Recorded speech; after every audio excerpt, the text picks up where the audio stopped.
Hello student, welcome to creative tuition class. Student जो video लेकर आए वो है क्लास 11th चैप्टर सेकंड चुनाव और प्रतिनिधित्व।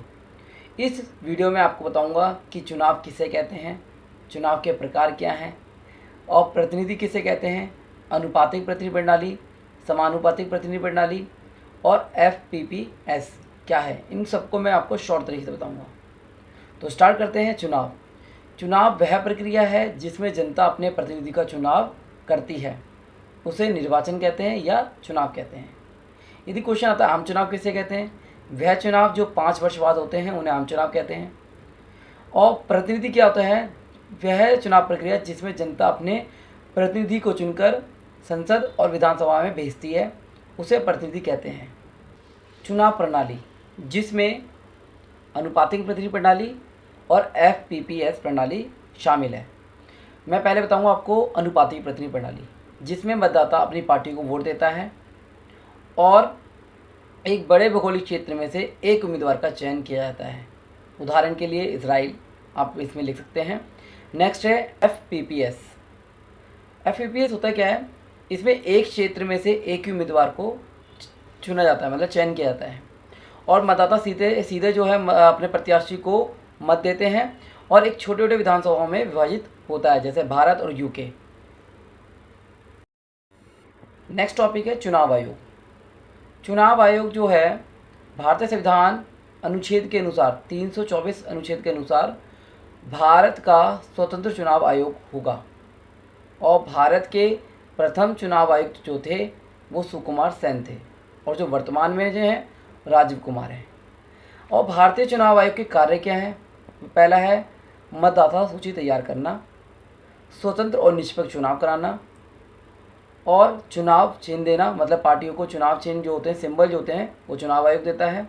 चुनाव पर नज़र रखना, चुनाव के तरीके से रिजल्ट घोषित करना, चुनाव में आचार संहिता लागू करना और चुनाव शुरुआत होने से चुनाव के अंत तक चुनाव पर नज़र रखना। ये चुनाव आयोग के कार्य हैं। चुनाव के दोष भी हैं। पहला चुनाव का जो दोष है वो है अत्यधिक धन खर्च करना और वोटों को खरीदा जाना, सांप्रदायिकता फैलाना, धर्म के आधार पर वोट मांगना और अपराधी की बढ़ती भागीदारी, ये इसके दोष हैं। नेक्स्ट है लोकतंत्र के प्रकार। लोकतंत्र के 2 प्रकार हैं, प्रत्यक्ष लोकतंत्र और अप्रत्यक्ष लोकतंत्र। प्रत्यक्ष लोकतंत्र क्या, जिसमें जनता सीधे भाग लेती है और अप्रत्यक्ष जिसमें जनता सीधे भाग नहीं लेती है। कहने मतलब है कि चुनाव प्रक्रिया में जनता जिसमें सीधे भाग लेती है उसको प्रत्यक्ष लोकतंत्र कहते हैं और जिस चुनाव प्रणाली में जनता जो है सीधे भाग नहीं लेती है उसे अप्रत्यक्ष लोकतंत्र कहते हैं। अब आते हैं सार्वभौमिक व मताधिकार। ये इम्पोर्टेंट टॉपिक है चुनाव का, क्योंकि जो भी चुनाव होते हैं इसमें मतदाता जो वोट डालता है उसमें सार्वभौमिक व मताधिकार का प्रयोग किया जाता है। सार्वभौमिक व मताधिकार होता क्या है, बिना किसी भेदभाव के, जाति, धर्म, लिंग के बिना भेदभाव किए 18 वर्ष होने के बाद वोट डालने का अधिकार सार्वभौमिक व मताधिकार कहलाता है। नेक्स्ट जो टॉपिक है वो है first pass the post system. जो जीते वही आगे। इसका अर्थ है कि जिस पार्टी को बहुमत प्राप्त होता है वही जीतता है। अब बात करते हैं महत्वपूर्ण प्रश्नों के बारे में जो एग्ज़ाम में आते हैं। पहला प्रश्न जो है वो है कि चुनाव आयोग किसे कहते हैं, चुनाव आयोग के कार्य। जैसे कि मैंने को स्टार्टिंग बताया था कि चुनाव आयोग भारतीय संविधान अनुच्छेद 324 में कहा गया कि भारत का अपना स्वतंत्र चुनाव आयोग होगा और भारत के प्रथम जो चुनाव आयुक्त थे वो सुकुमार सेन थे।